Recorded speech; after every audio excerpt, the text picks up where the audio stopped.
Good evening.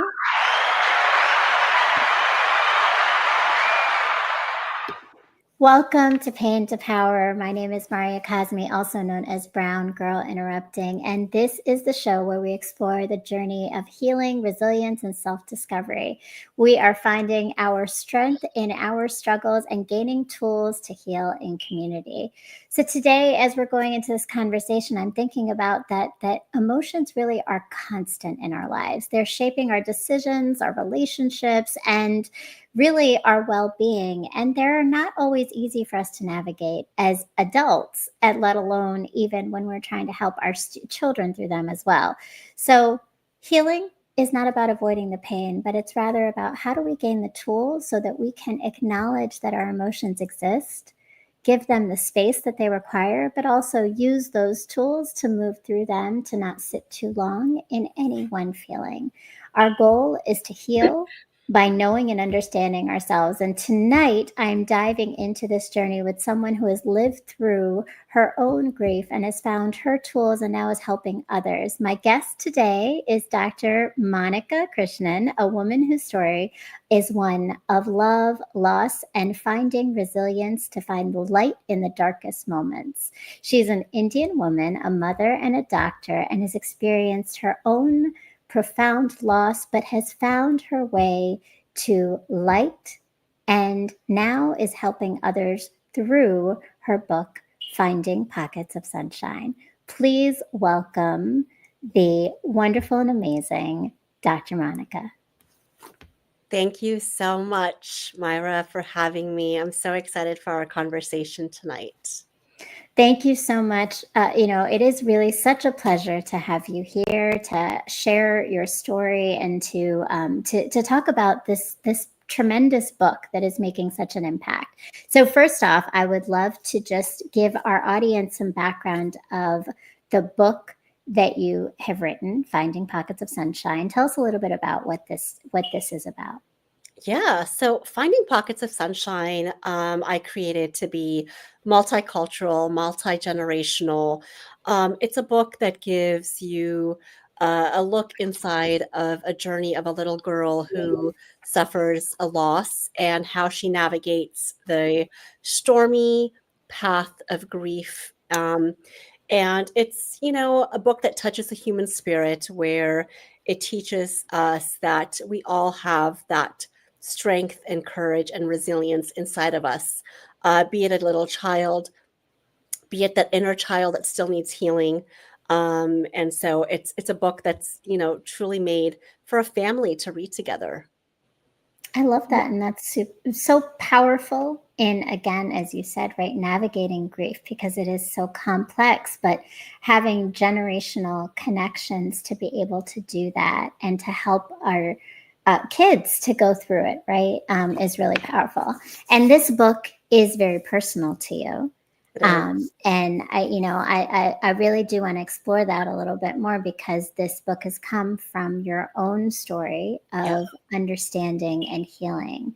So tell me a little bit about what this book, like the birth of the book itself, and what it's meant to you. So, back in 2011, I suffered a very profound loss in my life. I lost my husband to cancer. He was only 35. I was only 35. And now I found myself in this world with, having to raise two babies on my own. And so I went through, the many ups and downs of how do I navigate this storm called grief? And found myself, being a clinical pharmacist, dealing with self stigma that I put on myself, stigma that I faced from society as a South Asian woman, battled high functioning depression until one day, 7 years later, someone reached out to me and said, "Hey, I think you need to come on my show and share your story." And this was in 2018. And I had never done any public speaking in my life besides college. And I said to myself, I don't know if I can do this. And the host at that time, her show is called Smashing the Stigma. It was all about mental health.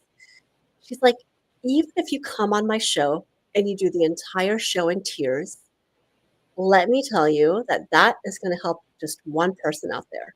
Mm. So, I went on her show. I did the entire show in tears, but till this day, that moment for me was when I realized I was stepping into my purpose, that I was in my dharma, and even if one person listening to that episode felt a glimpse of light and hope, then my purpose was fulfilled. Mm.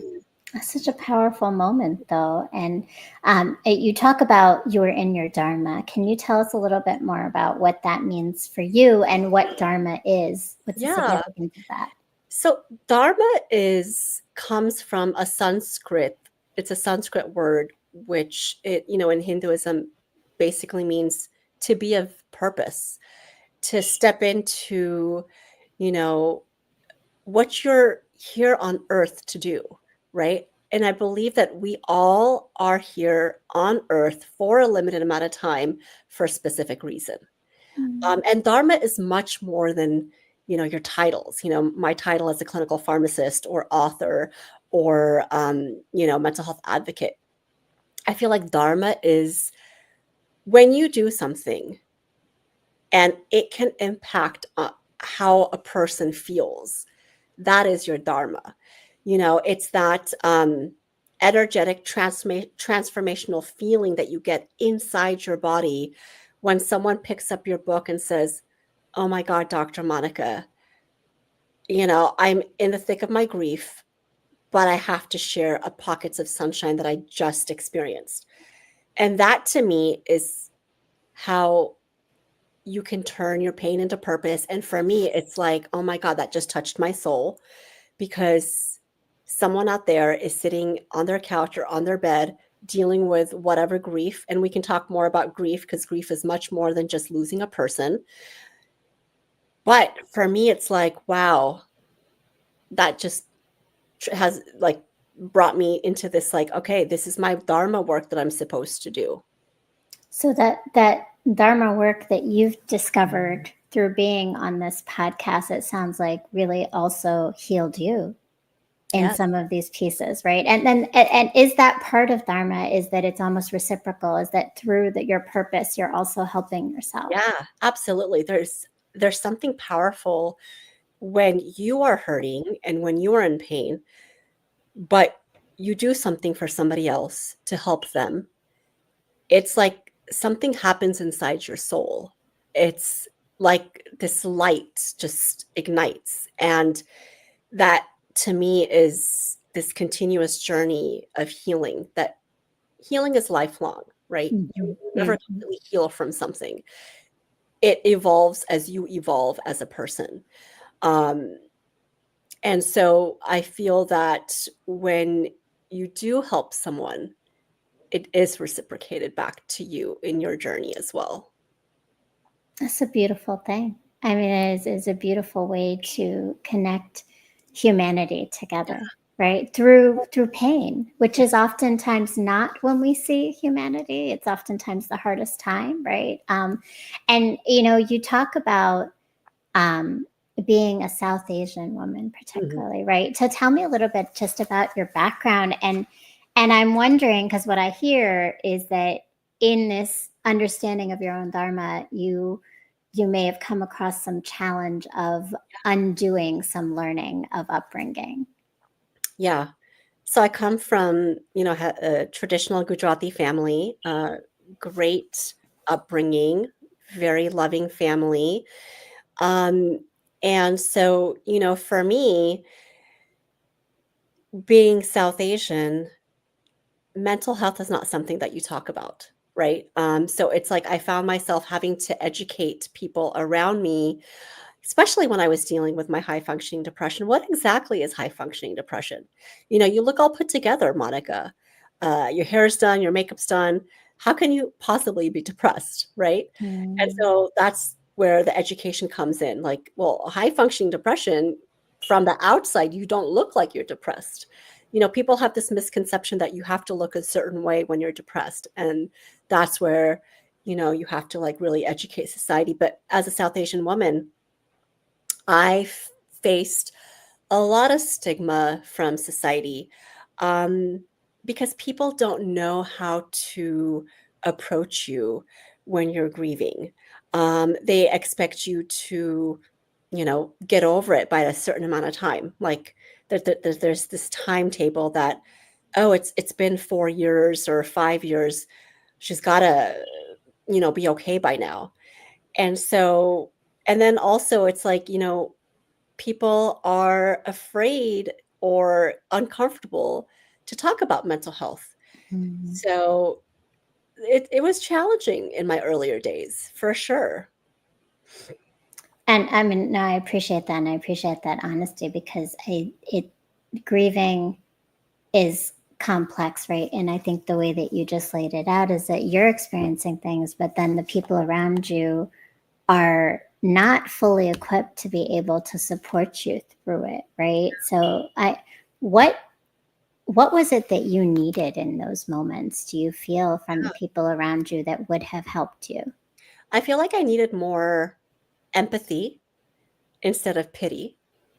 I feel like I needed just, Can I stop you there, because I want people to understand, when you say that, how does that feel and look for you? yep, Empathy instead of pity.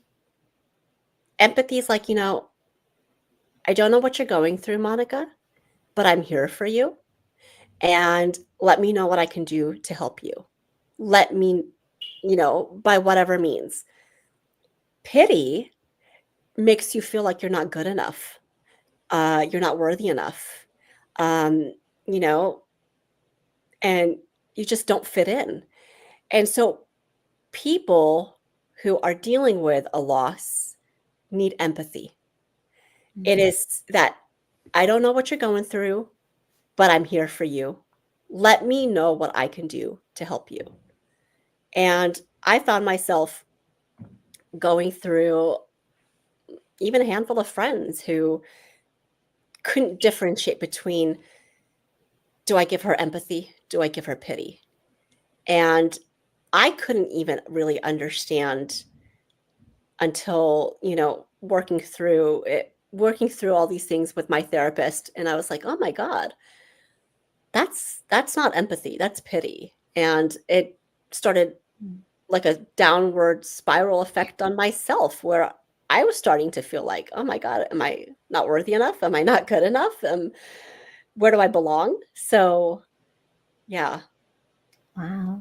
Wow. Now, I appreciate that honesty, but it sounds like then in 2018 things started to shift, right? So from all of this and through these unlearnings and stigma of mental health, you found your dharma, Yeah. which led you to this text, right? To this book. So tell me about this journey of where, from 2018, you now are all around talking about the power of finding pockets of sunshine. Yeah. So I found myself using my voice as, a tool to give somebody hope. Um, I share all the time that your vulnerability is your superpower.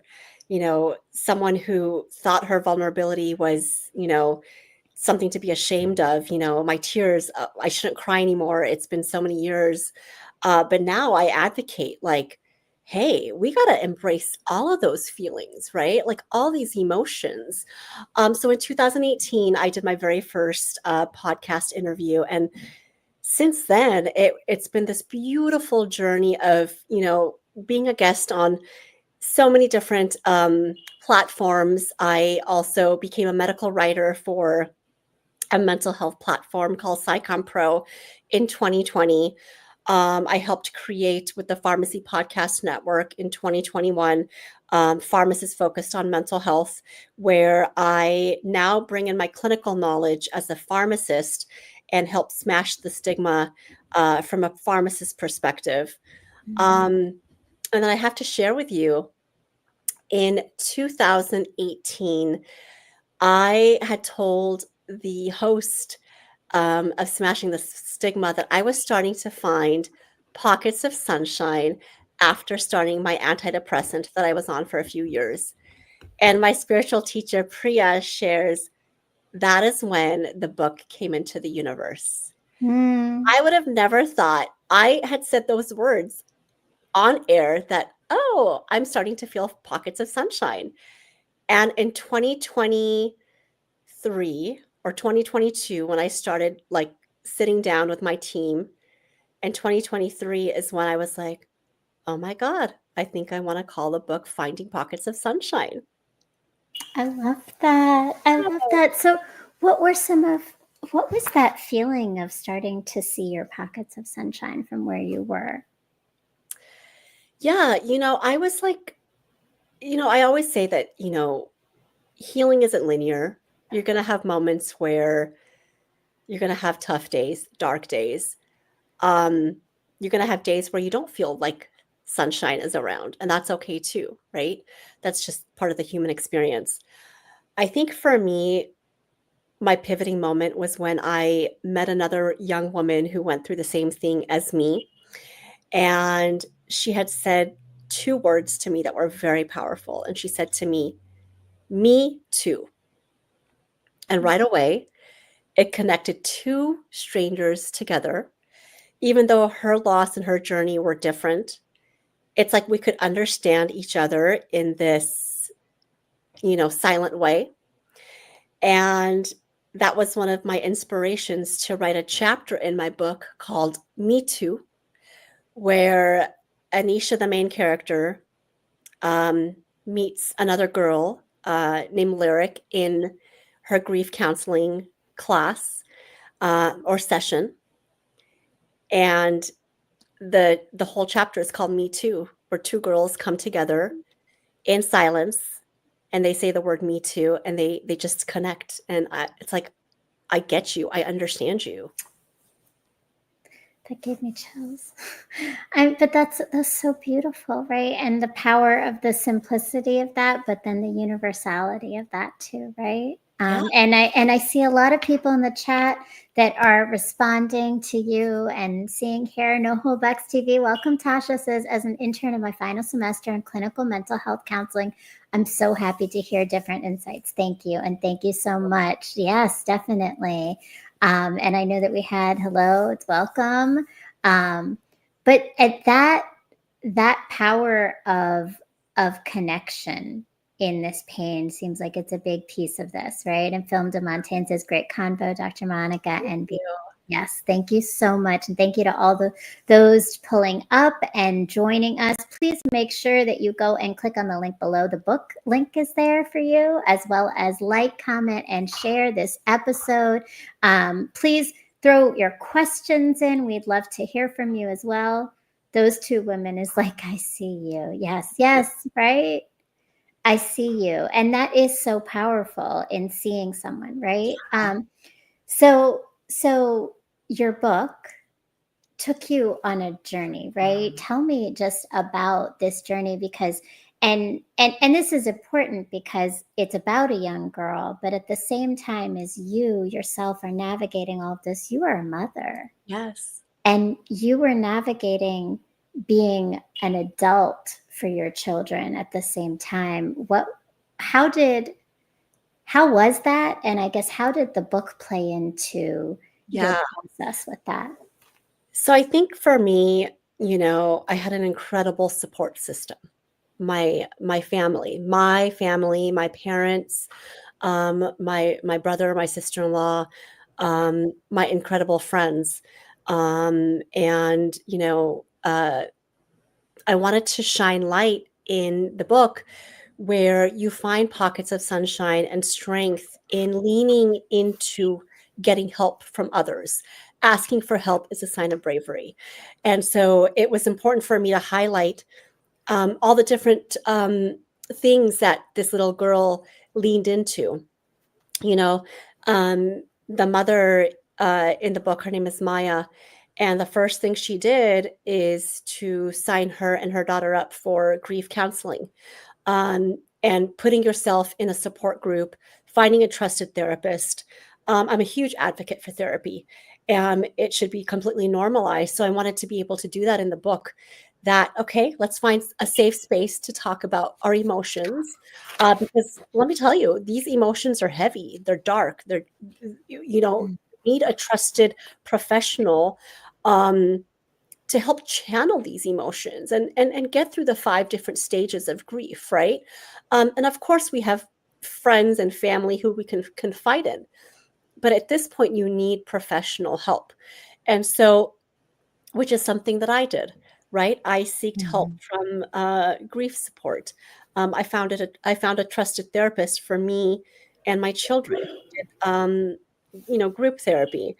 And so I also, in the book, wanted to shine light how friends and family support Anisha in the book.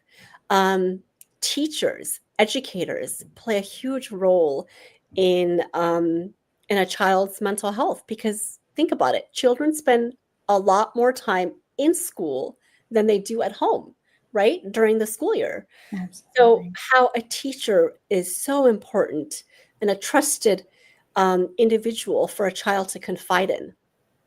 Um, in the book, I wanted to focus on leaning into familiar things that can help you find pockets of sunshine in difficult times. So, in this book, her dog is a sense of comfort for her, something familiar. I don't know how to navigate these emotions, but I'm just going to hug my dog right now because I want to cuddle with my dog. And so, leaning into these things, um, even if it's finding pockets of sunshine for 5 minutes in your 24-hour day, which is something that I wanted, my readers to take away from. That's so important. And I love that you provide specific tools, Yes. right? And I think No Hold Back said it right, is you're never too old to have a village, right? Everybody needs one. And I, I appreciate that it's a layered, right? There's so many. Grief has no expiration. It Yeah, comes in waves, and support is so absolutely. important. Yeah. Absolutely. Absolutely. And so, as you wrote this, and I imagine thinking about your daughters, right? And their own process, but have you heard from young children at all in their response, or from parents of young children as they've read this book? Yeah, in fact, I will be sharing some videos soon on my Instagram of children who have read it and, hearing their perspective on mental health and grief and sadness and emotions. Um, I've heard that, it helps them. How do I navigate this? Like, what is step one? What's step Mm. two? What's step three? um, Hey, I'm feeling sad today, and that's okay.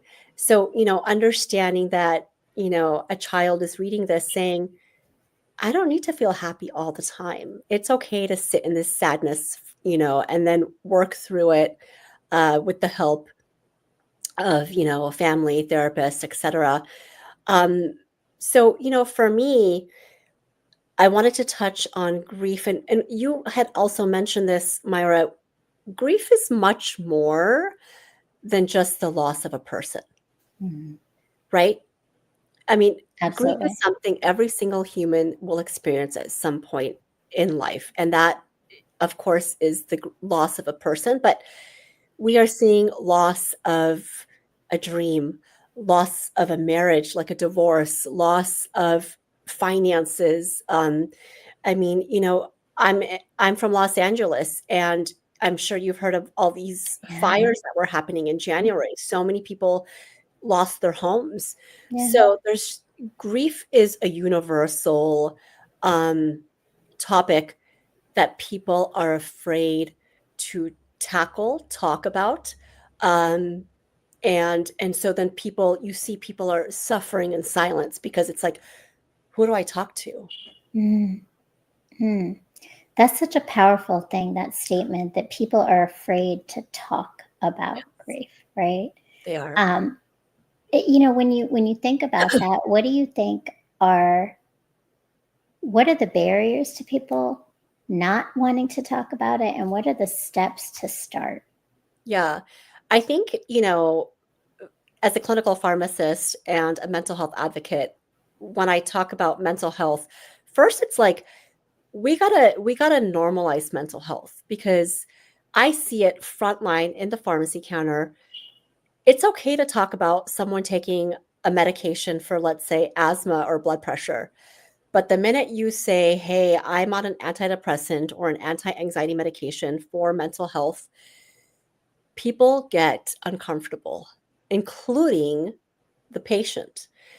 And so I think it is the continuous work of normalizing mental health, shining light on mental health, breaking the stigma on all topics mental health, which grief falls into, right? Because as you are grieving, um, one of the biggest things that happens is depression. And so Mm. where we have to, that's where we have to like continue to shine light. Like, and remember that this is something every single person will have to experience at some point in life. And I appreciate that you elevated that, right? Like that grief is truly universal, that we're all experiencing it in different ways. And I mean, so the book itself, and you talk about it, is multi-generational. Yeah. Tell me what made you even think to create this type of text, right? Like, let's go into this book because it is very layered and very intentionally layered. So it takes us back to grief is very heavy, right? It's heavy, it's hard to navigate. So I wanted to make a light read where an adult could pick up this book to work on, even as an adult who's trying to navigate, themselves getting help along with their children, um, or their inner healing, right? I had someone reach out to me and said, "Oh my God, your book has helped me from something I lost, or someone I lost 20 years ago, and it's helping my inner child healing." And so I wanted to be able to create a book that, you know, a child at a certain age could read it, an adult could read it, a family could read it together, you know. Um, I just feel like it's we need tools. And so this was intended to be a tool to just pick up a book, because I remember when I was looking for books for myself 14 years ago, I couldn't find anything that I could relate to. Um, Not just as a South Asian woman, but just I was like, how do I navigate this? Like, what is my Mm. first step? Where do I go? You know? Um, so that was, one of my biggest intentions for this book was to help people navigate this very complex, difficult, dark time.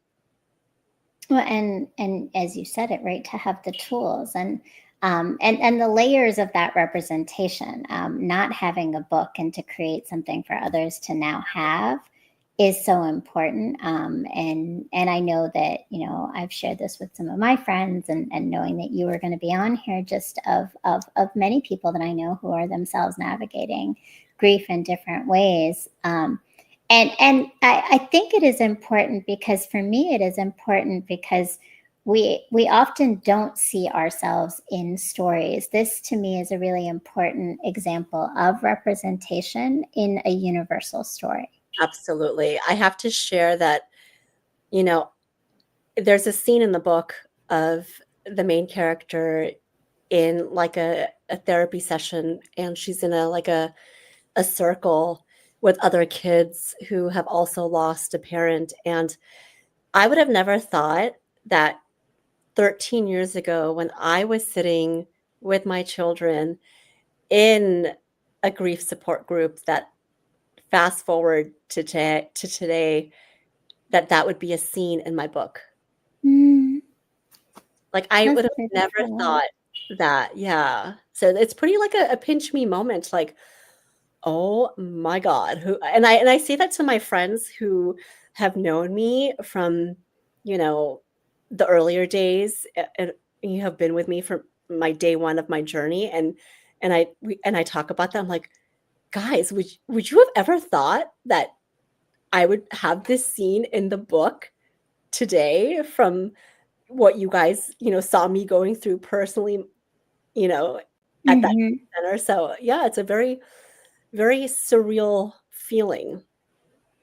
But it sounds like it's also healing, right? So you through this, do you feel like it almost allowed you to, in an evolution of your healing, separate a little bit from those emotions to Yes. be able to put them into your writing? Yes. And so that's one of the biggest things as a writer is I had to detach myself from Monica's story and write from like as if I'm looking down at upon this, creating this character and all the different you will see throughout the book there's very similarities of my story, but I also wanted to shine light on this little girl that I've created, um, and her emotions. So I wanted to give her a voice. I wanted Mhm. her to have her own life, her own, take on this. And so, yes, I had to detach myself and my emotions before I began writing.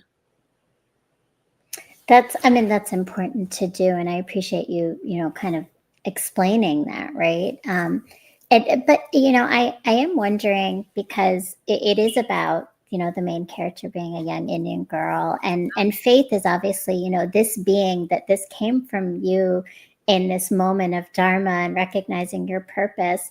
Has your understanding of how to address emotions, even in a spiritual way, evolved and changed over time from the time when you were young and experiencing grief and different things? Yeah, it has, and I think that I could say that, life experiences, gives you wisdom. And so I feel like I turned 50, I turned 50 last year. So I can definitely say, I can say I've definitely been through some stuff that has helped me evolve. And it's something that I've realized is the moment you take that power back from society, relatives, people who are pitting you, and you take that power back, something happens inside of you where you all of a sudden feel whole and you're good enough and I'm worthy.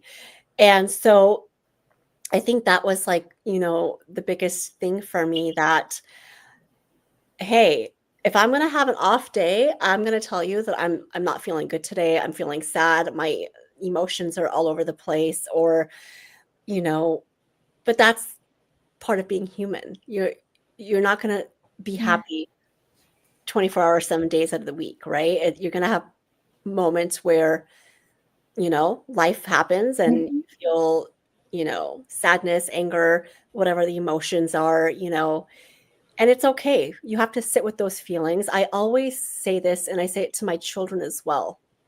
I have 2 teen daughters. You need to sit with those emotions. You need to sit with those heavy emotions because, if you bypass them and you don't acknowledge them, they're just going to get stored into our body, right? And Mhm. we all know that when you hold on to trauma and heavy feelings, what that does inside of you.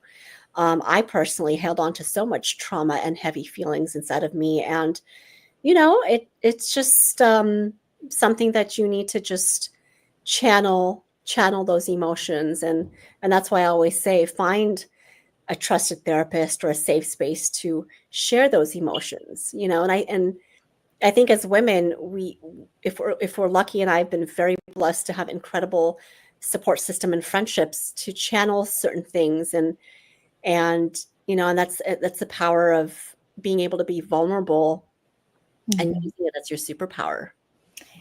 It is a superpower, and I love that, and I appreciate that. You have shared that you have the community and you have the tools, but this is heavy, right? This is all heavy, and you're sitting here and you're telling over and over again, which is beautiful because for the benefit of others, you are talking about your own experience. But Ah, I have to ask you, just as Monica, yeah. right? How how do you maintain your wholeness and your pockets of sunshine, right? Through this heavy work that is important and is powerful, but also like how are you caring for yourself through all this? I strongly believe in self-care. So, I meditate every day. I spend about an hour every day meditating. It could be 30 minutes in the morning before my day starts, thirty minutes at night before I go to bed. Um, Working out. My gym, going to the gym has always been my, Monica time. Mhm. In my earlier days when my husband passed away, the first thing I did is buy a gym membership. And I'll never forget in the earlier days, I would be in a Zumba class and I would do the entire Zumba class in tears, but I got my workout in and I felt good because I cried for an hour and I got my workout in and I would come home. And so, trying to find the right balance of, mind, body, and soul, taking care of yourself. And I also embrace spirituality, but it took me a really long time to embrace spirituality, probably 12 years into my journey. And I think that's really helped me, which has allowed me to look at life in a different lens where everything that I have gone through, will go through are just life experiences that Monica has come to earth to experience. So, but once again, spirituality came to me much later, even though coming from a Hindu background. I feel like I had to go through the traditional Western, um, grief therapy and healing before I could embrace spirituality. So that has really helped me in finding my pockets of sunshine. That's powerful and important. So tell me a little bit about that journey of finding your spirituality. Yeah. So, COVID happened and, the whole world shut down, right?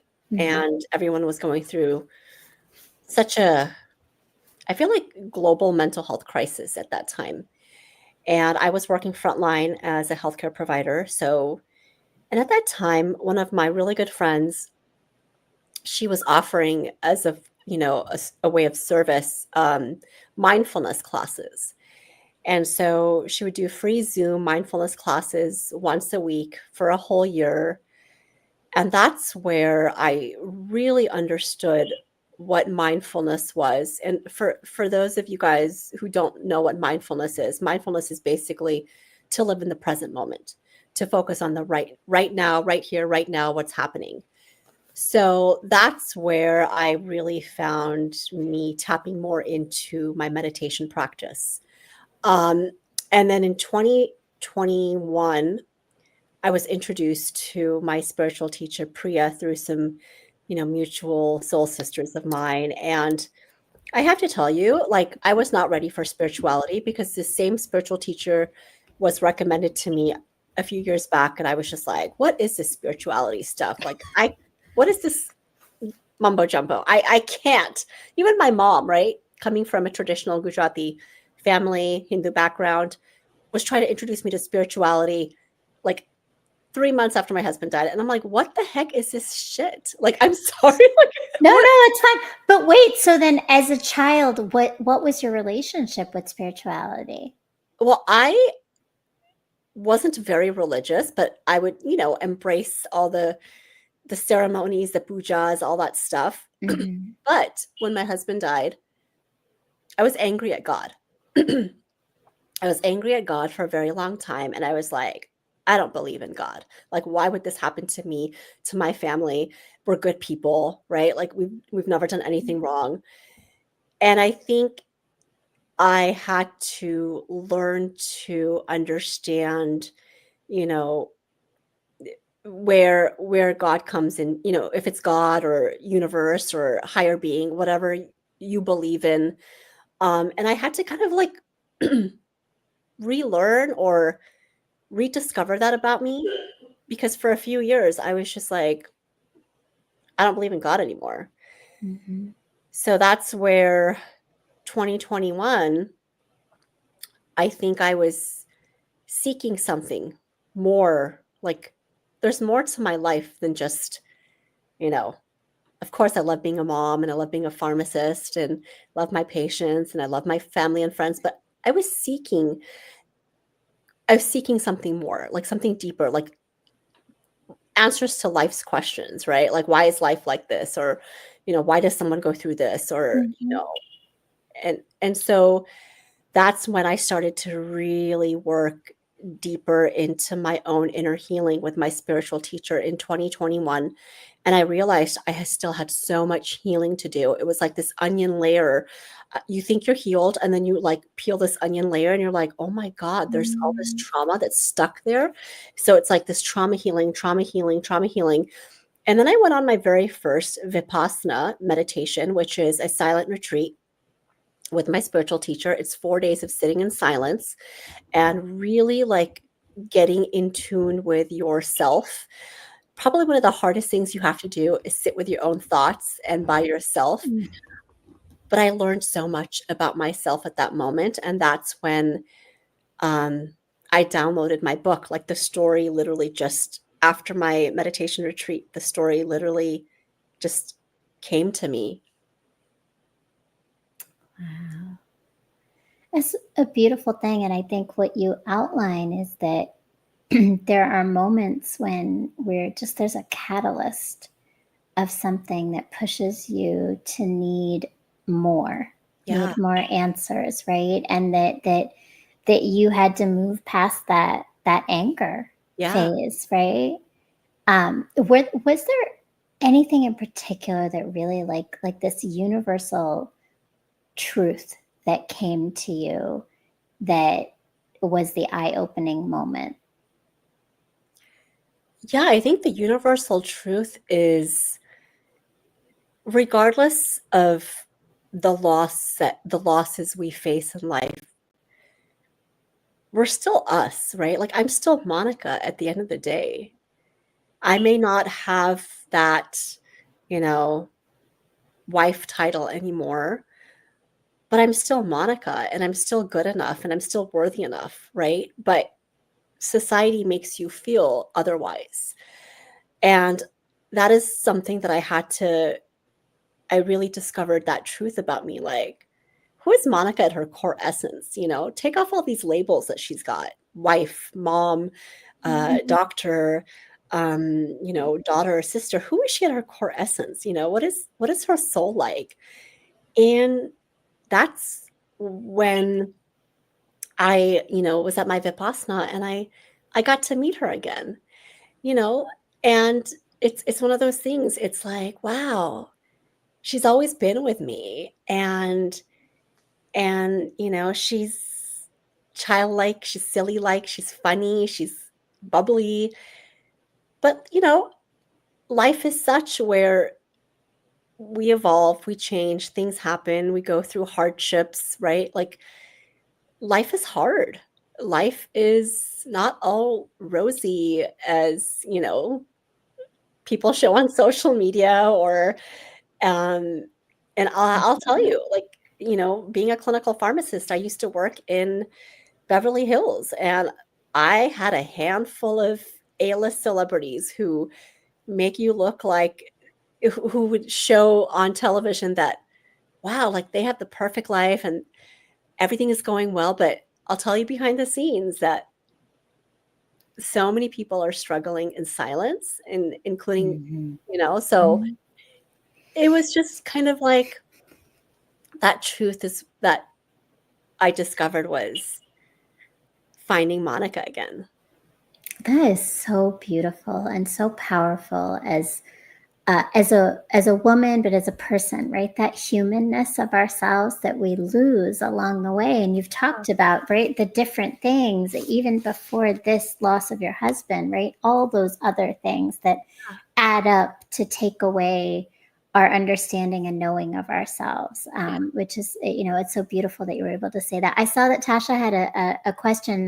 This is a great segue into something I Yeah, wanted to talk a little bit more. She said, did you see a difference with your children after family therapy? I absolutely did. I when they're in the support group and they're meeting, one of the biggest things about grief is it can be very isolating and very lonely. And the minute you meet someone in a support group, a complete stranger who, is facing something very similar to what you're going through, it kind of gives you hope and makes you feel like you're not alone. So I started seeing that with my children. When my children, they were very little, they were only 3 and 5. So in the earlier days, their therapy was through artwork, drawing out your feelings. And then as I got older, it shifted to more of, being able to talk about your emotions. Um, so yeah, absolutely. It's been 13 years and they still have a therapist. They know that the therapist is always there. So, and it's beautiful because we have conversations like, okay, well, whenever you need to, let me know and we'll book that session. So yeah, I'm a huge advocate for therapy. That's so important. And I mean the evolution of your girls right through that. And I mean, so and that is something I wonder, right? Like, I have a daughter Yeah, who's 8, right? And I know that there's something sometimes when a girl watches her mother in her own evolution of understanding herself, there's something that happens to the girls, I yeah, believe, right? What have you seen has evolved and happened to who your daughters have become yeah. because of the journey you've been on? I think it's beautiful because in our home, we normalize mental health. We talk about feelings. We talk about tools that you can use. They see me meditating every day. Um, Journaling. I'm a huge advocate for journaling. You know, um, Finding a safe space. Not everyone is going to be a safe space for you. So finding that trusted safe space to channel your emotions, um, and just asking for that help. I mean, they've also seen me on my not so good days in the earlier days. Mhm. Like they've seen me crying, um, and I let them cry it out. Let's not push you to stop those tears. Release those emotions, and that's what crying is. So I think, for me, it's such a heartwarming feeling that knowing that when the girls, need help, they can ask for help.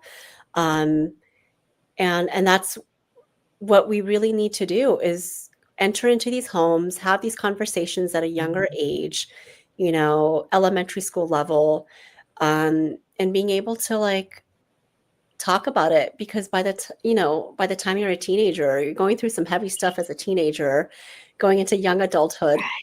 So being able to like navigate this crazy thing we call life. And allowing space for it, right? And Safe speaking on for it. it. So as an Indian woman who grew up with such different, ways of dealing with emotions, it sounds like, right? That's such a powerful shift that you've made. It's like you're shifting generational patterns. Yeah, growing up, mental health is not something, I talked about with my parents, but it's beautiful to see my parents who are 75. My mom is 75, my dad is 81, embracing, and open to this new way of thinking and kind of educating them, right? Because they also come from a generation where, oh my God, like just suck it Right. up and move through it, right? Right. Right. But having them see what their daughter went through, and so and they're like the biggest cheerleaders of my book. They share it with all their uncle and auntie friends who are their same age, and they're like, "Oh, it's a book about mental health," and everyone's like, "Oh wow, mental health." So I'm like, wow, this is incredible to see this generation of Indians like celebrating that there's a book out there on mental health. So that is exciting for me. That's transformational. That's a really, really big impact for those who don't know, right? Mental health. And in many communities, it's not just the South Asian Yep, community. There are so many communities, and particularly a lot of communities of color, whom see absolutely. mental health as this stigma or this Yeah, taboo conversation. So, yeah. you are clearly impacting so many different generations within your own family, but definitely outside of that with this book. So, is the book also in schools? Are you able to get it into schools? I'm just curious to Yeah. know. Yeah, we're channeling into therapist offices. We're trying to get it into schools. For me, this book is more of a movement. It's hopefully creating courses on mental health. And I would love to see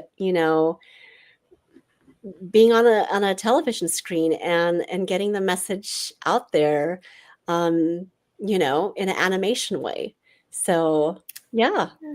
Oh, that's beautiful. And I love that. And again, where do we go to get the book and where do we go to follow you so that we make sure that we are watching for all of the courses and the movies and the animation and everything coming Thank up? you so much. So my biggest platform is Instagram, and you can find me there. It's at Dr. Monica Farm D. And my book is available on Amazon. It's available here in the US. It's available, in several countries as well. So just feel free to, DM me, and if you're in a different country, I can definitely let you know which countries has it at the moment. We released the book in November of last year, Diwali, and it's been just an incredible journey of just the beautiful support and the feedback that I'm getting from people from all over the world. I actually have people who are in Canada who bought it. I have people who have messaged me from Australia who bought it. Somebody recently messaged me from Japan and said, "Look, Dr. Monica, your book is in. I found it in Japan." So it's really just it's touching because my biggest goal was having this book reach whoever it's supposed to reach and into the hands of children, family, um, and that the adult, the inner child, whoever needs healing. So it's been a beautiful journey so far, and yeah, Well, thank you for having us on this journey with you. Because it really is such a powerful book, such a powerful story, and everything that you're doing in this movement to elevate the conversations on mental health, but also to help us find our pockets of sunshine in grief, right? That is huge, and transformational in the healing space. So before we leave, there are people who are watching or who are going to be watching our rebroadcast. Make sure that you are subscribing and liking and everything as well if you are here watching the rebroadcast. But what advice would you give to someone who currently is in a space right now of their own grieving? yeah, I would say to them, your feelings are valid. You are enough. You are worthy. Um, Asking for help is a sign of bravery. Find that safe space. Um, if it's a trust, if it's a friend of mine, I would just say, I'm here for you. I don't know what to say to you at this moment, but please let me know how I can help you. And honestly, it's all someone really needs to hear. I would also say, you are enough, and give yourself time and grace because everyone's journey in grief is individualized. There's no timetable, and don't let anyone make you feel like that there's a timetable or not good enough. So, you know, just one day at a time. Thank you. Thank you. And I do hope that everyone who is listening is taking that, because both whether or not you yourself are in a space of grief right now, or you know someone who is going through their own loss in life and you want to be that supportive friend who is providing empathy and not pity, as we Correct. talked about, right? That these are some ways, right, to begin. And please do make sure you go and get the book and Thanks. share it with people that you love. Follow Monica. Follow me. I am Brown Girl Interrupting. This is Pain to Power. We come on every Sunday at 8 p.m. Eastern Standard Time to talk about this journey of finding our strength in our struggles. So thank you again, Dr. Monica. This was a beautiful conversation, and I really appreciate you sharing your story and your journey with all of us. Myra, thank you so much for having this incredible platform so you can amplify voices like myself. And, this is how we make change. It's one listener at a time. And it could just be that one person who happens to tune in and they're like, oh my God. So thank you for having me. It's been an honor, and I can't wait to come back again sometime. I definitely would love that. And thank you so much. And yes, to all of that, thank you for saying that about the platform, because I know that when we started, right, you and I both sat here talking about just how as South Asian women who, we're navigating and finding ourselves and figuring out where we fit in the world for a really long time, to be sitting here on platforms sharing our stories and helping others to navigate is a powerful place to be. And, just gives me a lot of hope for all of the growth and the healing that there is, for all of us. Absolutely. I'm so thrilled for this conversation, and thank you for everyone that joined in. I appreciate all of you guys, and thank you so much for the support on my book. So thank you again. Thank you to everyone. Please make sure, if you haven't done it yet, you hit the bell, you hit the thumbs up, and you comment and share something that resonated with you. Join us every Sunday at 8 p.m. on Brown Girl Interrupting. And make sure you check us out on Roku TV as well, on the iRant Network and BGI TV. Thank you again. Peace, love, and light.